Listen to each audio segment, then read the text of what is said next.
I just want to start off by saying that, to make this story easier to understand, I'm going to use a lot of dialogue. Obviously, this wasn't recorded, so these aren't the exact words of anyone involved in this experience. I'm just trying to tell it as best as possible, and I think that it'll benefit me and you if I use a lot of quotes. Just keep in mind, most of it is not direct. This will be a long one, so let's get into it. This happened in 2015, when I was 16 and still living in my hometown. A forgotten little beach town in the middle of nowhere that's so remote, it's probably not even known by surrounding areas. Basically, there's 3 things you can do there as a teenager. Go to the movies, swim, or go to this pathetic little place called Miller's Fun Park. It's relatively similar to a lot of fun park type things, only a whole lot worse. There's a crappy arcade with broken skee-ball machines, batting cages that probably haven't been used since the early 80s, a pathetic mini golf course, and the most dangerous go-karts you've probably ever seen in your life. Seriously. Miller's Fun Park is on the edge of a field. On the opposite side of the field, about 3 miles down, is the beach, and across the single street are woods. If our town is in the middle of nowhere, Miller's is practically on the moon. Anyway, getting into the story. My cousin Emma and I decided one summer night that we wanted to go go-karting. It was around 10 p.m., so we knew it would be almost deserted, but that was the way that we liked it. I picked her up from my house and we made the long drive down. Once we had arrived and parked in the nearly empty lot, we hopped out of the car and paid for some go-karting tickets. The same people had worked there forever, I swear to God. There was no one there except for a few boys in the arcade, and a guy who looked to be in his 60s sitting on a beach near the batting cages. Emma and I paid him no mind, and went to the go-kart track. Like I said, these karts were incredibly dangerous, so I was focused on nothing but making sure I wasn't going to skid and flip as we raced way too fast around the windy track. This is why I didn't notice the guy walking over to the fence, and why I didn't notice him watching us until we pulled into the lanes after our last lap. He was standing on the other side of the fence, right where I parked. He stared at me with the most unsettling expression, a creepy smile playing on his cracked lips as his dark eyes gleamed. I managed an uneasy smile back, handed another ticket to the guy running the go-karts, who was obviously higher than a kite, and Emma and I went off again. This time I couldn't focus. This dude gave me the worst type of feeling. My eyes were constantly finding their way to the metal fence where he stood, unmoving and watching us every time we were in his view. And the thing that was bothering me the most was that we only had bought 3 tickets. We were on our second to last run and he was standing directly next to the exit gate. I was just praying that he would move before we were done. But of course, no such luck. Our last go came and went, and I had no choice but to pull in next to him, unbuckle my seatbelt, and get out of my go-kart. I glanced over at Emma a few feet away as I opened the exit gate to see if she was as scared as I was, but she didn't seem to notice as she bounced over and bragged about how she had beat me the last 2 times. I was barely listening. I opened the gate and the guy stepped in front of me just as I was leaving. "Hey there," he said. His voice was dry and he smelled of cigarettes. "What are you cute girls doing all alone here?" My eyes darted over to Emma, who was looking at the dude with both confusion and annoyance. What?" she said, pushing past the gate so she stood beside me. "It's so late." His tone was as hungry as his eyes, and he reminded me of a snake. "Do your parents know that you're out?" "Yes," I answered quickly. "They're waiting for us actually. We need to get going." This was a lie and it probably sounded like it from my tone, but I tried to push past him anyway. It didn't work. He grabbed my shoulder to keep me in front of him. "Nonsense. I saw you girls pull up alone." My heart dropped in my stomach. He had? "Are you heading out? Why don't I walk you to your car?" He starts inching towards me, and I look to Emma for help. With one swift motion, she pulled me halfway behind her and started sizing the guy up. This was pretty dumb as we were both small, and though she is a few inches taller than me, neither of us are anywhere near his size. This guy clears a 6'2" easy, but she doesn't seem to care. "Actually, we're just headed to the arcade," she says harshly. "Her boyfriend is going to meet us here." I did have a boyfriend at the time, but he wasn't coming. He wasn't even in town. I knew she knew this. The guy's face immediately changes. His smile disappeared, and he was now glaring down at me with a look of annoyance in his eyes. I felt myself start to cower. "Boyfriend," he says roughly. Emma didn't give me time to say anything. She grabbed my arm and tugged me behind her into the arcade. The boys from before had already left, and the usual girl who worked in there was nowhere to be found. But still, it felt safer than outside. We ran to the back and we hid by the claw machine. "What the hell do we do? I left my phone in the car," I whisper shouted. There was no way I was going out there alone, and that pothead go-kart guy had already disappeared into the small ticket shack. "I don't have mine either. I left it charging," she said, face-palming.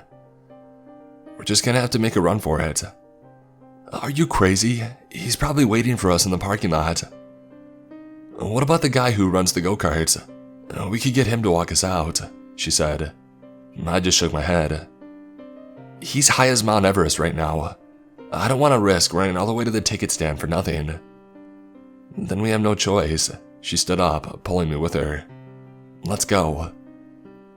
I swallowed hard, wanting to cry. I'd never been that scared before. There was something so wrong about that guy. We made our way out of the arcade, looking around to see if he's nearby. The park was now absolutely deserted. Emma practically had to drag me to the exit. I was looking every direction every second, waiting for a guy to come out of the woods or something and pounce on us at any second. But he didn't. Everything was still. "Get your keys out," Emma instructed, and I pulled them from my pocket. We were about 20 feet from my car when I stopped dead in my tracks. "What?" she whispered. I stared at the car, keys in hand. I never locked it. "I never locked the car, Emma."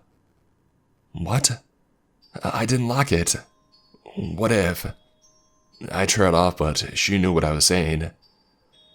She started inching towards the car, and I grabbed her arm to stop her, but she pulled away. "I'm just gonna peek. If I say run, you run." Her voice is quiet. I nodded shakily. She eventually made it close enough to see inside, but by the way she was squinting, I knew it was too dark to make anything out. My heart was beating out of my chest. What if he's in there? What if he jumps out, or what if we get in and he asphyxiates me like in the movies? All these thoughts almost drown out the unmistakable sound of shoes slamming against the pavement. My head whipped around instantly, and there he was, sprinting at us at full speed out of the woods. I screamed bloody murder, and I broke for the car, jiggling the handle as I realized that I had locked it. Emma was already on the other side, screaming at me to unlock it. I fumbled with the keys but managed not to drop them as I unlocked the door, flung it open, and practically threw myself inside. I just managed to close the door when he was there, slamming his fist against the window and shouting incoherently. I was sobbing at this point, and I barely managed to lock the doors as he goes for the handle and yanks on it as hard as he can. Emma was screaming at me to go, and through my tears, I shoved the key into the ignition and I flew into reverse. He was still chasing us and yelling as I veered backwards out of the lot and turned as fast as I could while slamming on the gas. I was driving like I was still in a go-kart, but I didn't care. I could barely see the road through the flood of tears, and Emma had to grab the wheel several times to keep us from crashing before I regained some composure. Though obviously shaken up, she had managed to keep her tears in and be the sane one out of the two of us, as we drove at least 30 miles over the speed limit the whole way back to my house. We didn't tell either of our parents about this, and looking back, I wish we had because there was something seriously wrong with this guy. But we were too scared of what they might say or do. I think we thought that they would blame us somehow. So, it stayed a secret between us. Something even we didn't talk about until months after the horrifying encounter. It's safe to say, we never went back to Miller's Fun Park after that.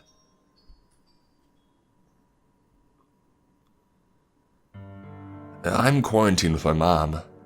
We're both avoiding going out when possible because we're both compromised, so we just take short trips for any errands we need to complete in order to not go stir crazy. Today, she needed to get gas and we needed a few groceries, so we both went. We saw my cousin at the gas station, and after I went to one of the pumps, I said hello while my mom went to pay for her gas. After she paid, I started pumping the gas and we all stood there chatting for a moment. When my cousin returned to the car, a man came out of the gas station.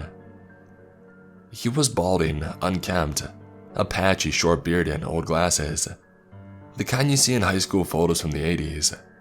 He was wearing a sort of tropical shirt with a notepad and pen in the pocket, and dirty khakis and a tan jacket. He stopped at my cousin's car and talked to her. She's kind of small, so I stood there watching until she got in her car safely and I had heard it start. My mom and I were pumping the last bit of gas into the car.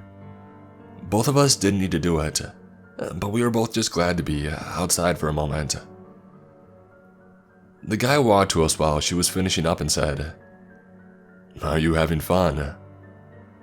We just kind of glanced at each other and my mom said, "Uh-huh," and squatted me to make me go to the side of the car. I didn't go. I didn't want to until she was in the car herself. The guy then turned to me and said, "Are you having fun with your granddaughter?"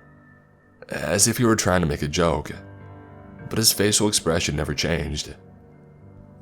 I just kind of gave him a blank stare and said, "That's my mom." I squeezed between him and the bumper and moved to my side of the car. He followed closely and said, "I just came here from Michigan. I've been here for 10 years. I got in and I held onto my door. He stared at where I was holding the door and then at my face again. I was giving him that blank stare and said, "That's nice." My dog stuck his nose out and began barking at this guy. He's a 15-pound Yorkie and usually sweet, but sounded like an angry guard dog while he was barking this time. "Is the dog having fun?" the guy asked. I held onto the door tighter and said, "I guess so. Have a nice day." I closed the door quickly, locked it, and my mom drove off. My cousin drove after us. She had been watching the entire time, waiting for either us or the guy to leave. My mom and I both remarked that the guy was creepy, and we thought that he might try to jump in the car. I'm glad that I went with her today. This happened around 10 years ago in the south of the UK. For reference, I'm a 28-year-old male, and at the time, I was working part-time at a fuel station. It was on an A road which linked into a small village to a ring road into the nearby city. The village itself was quiet, high-end, and extremely expensive to live in. It was the sort of place that only had one chain store, and it was a Waitrose. Everything else was either boutiques or privately owned gourmet groceries. So, as someone who has always enjoyed cars, it was always fun to see what kind of high-end luxury sports cars would adorn the forecourt on any given day. This is where I met Michael. Michael was in his late 40s, dark hair, well-dressed, always wore Gaunt or Ralph Lauren, or on his workdays tailored Canali suits and so on. He was an all-around nice guy, exceptionally polite, which was actually a rarity as most of the residents of the surrounding areas seemed to despise anyone who didn't qualify for the additional tax bracket. We got chatting about his collection of vehicles or the watches that he wore. He would always show up wearing some kind of Rolex and driving his Aston Martin, Range Rover, or Porsche, so there was always a lot to talk about.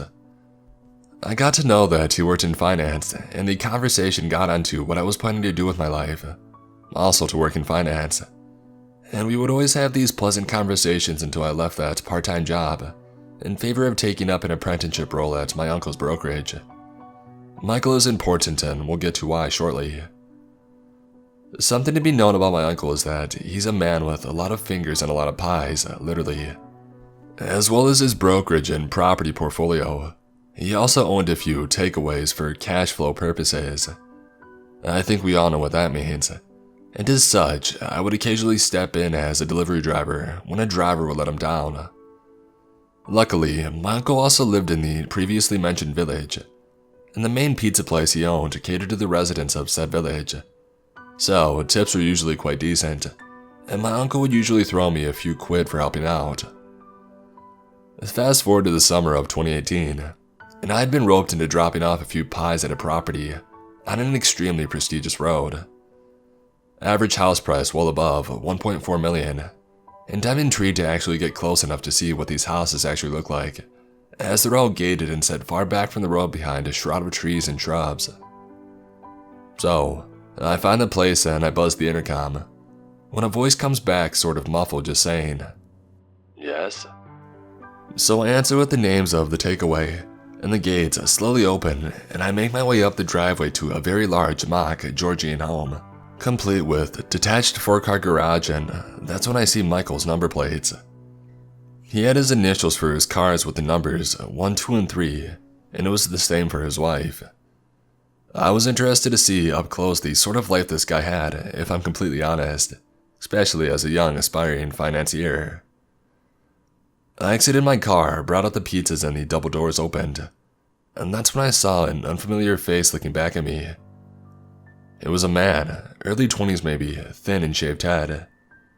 I can remember he was wearing no shirt and some scruffy jeans and trainers.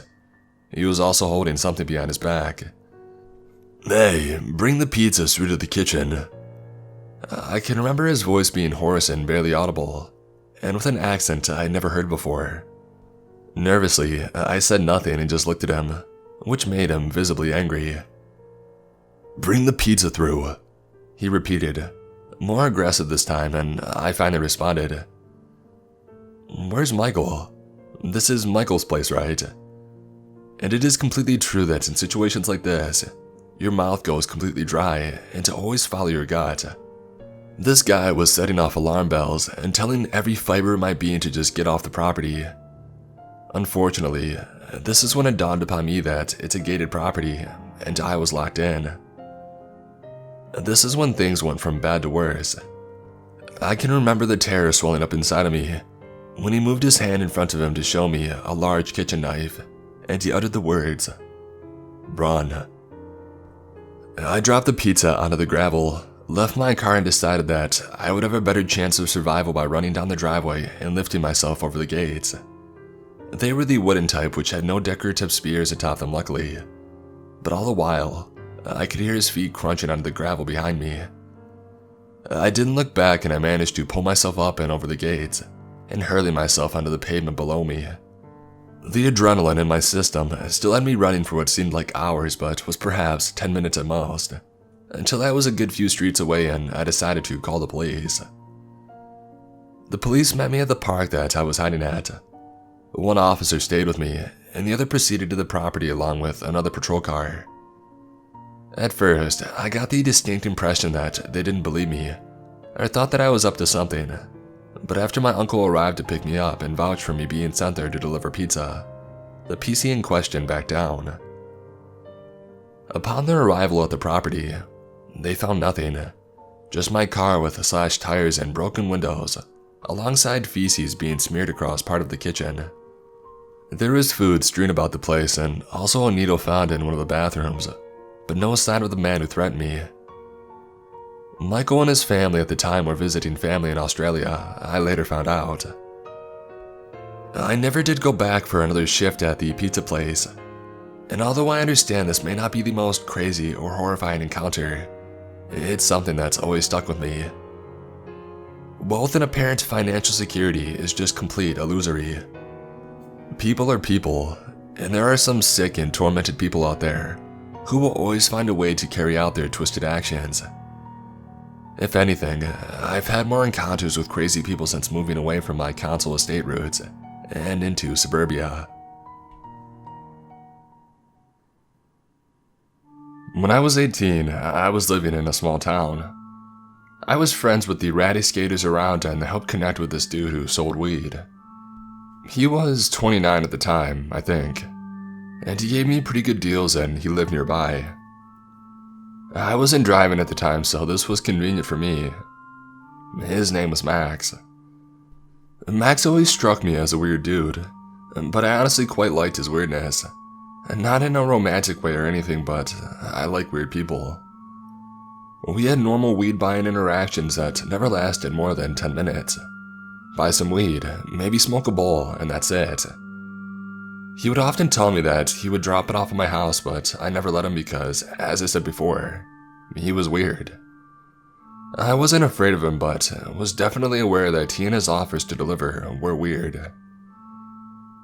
One day in May 2018, I was invited to a bonfire by some ratty skaters that introduced me to this guy.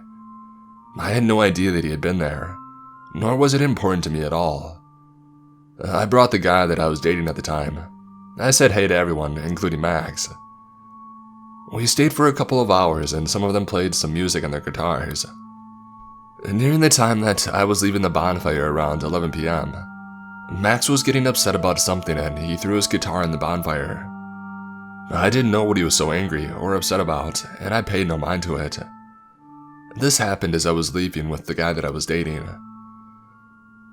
I went to bed and I woke up to paragraphs on paragraphs of crazy text from Max, ranging from 1 a.m. to 5 a.m. Like a constant stream of text, stating things such as, "You know how much I loved you. You're cruel."